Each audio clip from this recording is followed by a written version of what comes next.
Hi, my name is Lea Ann, and I work at West Music. This is my second video chronicling on learning how to play the ukulele. I am a piano and violin player, so I already knew note reading. Now I'm just applying that to a new instrument. This is a very easy little instrument to learn. I have limited practice time, and this is such an easy little instrument. I took it on a car trip this weekend and was practicing. So you can kind of fit it into places that you normally wouldn't be able to practice most traditional instruments.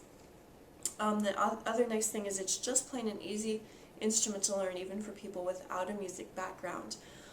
It has just the nice capable ability to teach that nice basic technique without getting into some real advanced things to know. So good instrument for beginners, good instrument to pick up if you already played another instrument as well. Now, my last video I was discussing, I was learning to play melody lines, and that's where you take one note at a time and play through the melody. It's oftentimes what a vocalist will follow, so it's also sometimes called the vocal line. But I'm finding that I really need to learn some chords, and chords will make it easier to play with others. It'll be easier for me to be able to strum chords for people to sing along with. So I've been working on this chording thing, and for me, my other two instruments, I don't do a lot of chording, and I really had to learn this one from scratch. The nice thing is, the method book I've been working out of, the Hell-Leonard Ukulele Method, has a section on how to play chords. It starts on page 23. And it explains a chord is a combination of 3 or more notes played together. And it starts off by teaching the C chord, the F chord, and the G7 chord. And what those look like is, oftentimes the ukulele music will even have little diagrams above the music that shows these chords. And if they don't, they'll just have the chord name. And a simple chord chart will help you be able to reference what the chords look like when they're played on the ukulele. If you look behind me here, I've got those 3 chords, the C, the F, and the G7. If we look at the C chord, the diagram shows us the nut of the instrument, which is right here at the top. It's where the strings go over and fit into the little grooves to stay in place. It shows the frets running down, and the frets are going to be the lines across your fretboard. And then it shows the 4 strings. The dot shows you where to put your finger. So if we're playing a C chord, I'm going to go on the highest string, the A, and I'm going to go down to the 3rd fret. I'm going to press down. Now to strum, I'm using what the Hell-Leonard Ukulele Method recommended is the first finger strum. There's many different types of strums, but it's the easiest one for me, so I'm just going to get comfortable with that before I add some of the other ones. Now, I know you've probably seen guitar players play across the sound hole before, but on ukulele they actually recommend strumming right at the bottom of the fretboard. So I'm just going to strum down. To play the F chord, I'm going to go up and I'm going to put my first finger on the actual F note. I'm going to come over to the G string and go down to that 2nd fret. And then I'm going to strum down. That was the F chord.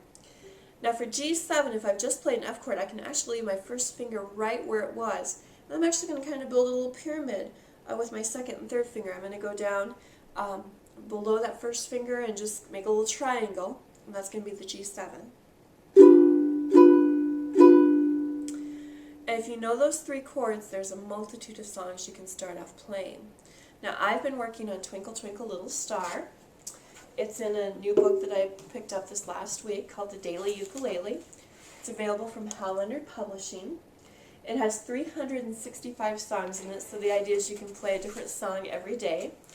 I've gone through and marked a bunch of different ones that have just 2 to 3 chords in them, because the biggest thing with chording is being able to transition from one chord to the next as you're playing the song. Now typically when you chord, you'll sing along, just so that you have that melody line come out with the singing. I haven't quite got that far yet. I still have to stop and think about the chords, but it's coming. I'm going to give you a sample of what the melody line is by itself, and then I'm going to play through that same line with the chords so you can see the difference between melody versus chords. So the melody line of Twinkle, Twinkle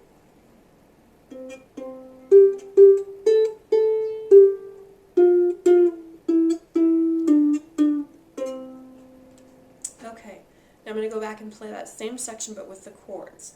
I'm going to start off with the C, F, C, F, C, G7, C. So a little bit different. It's a little hard to pick out the melody line when you're playing the chords.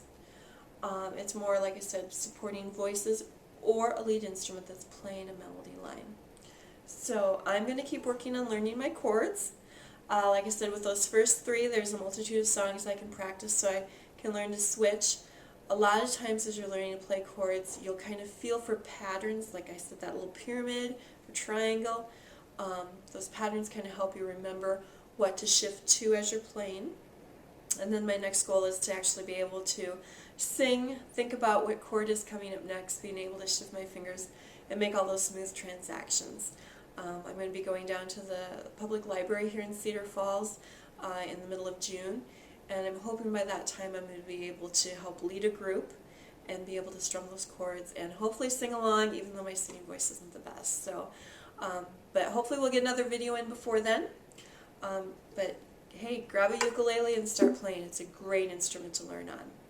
Thanks. Bye.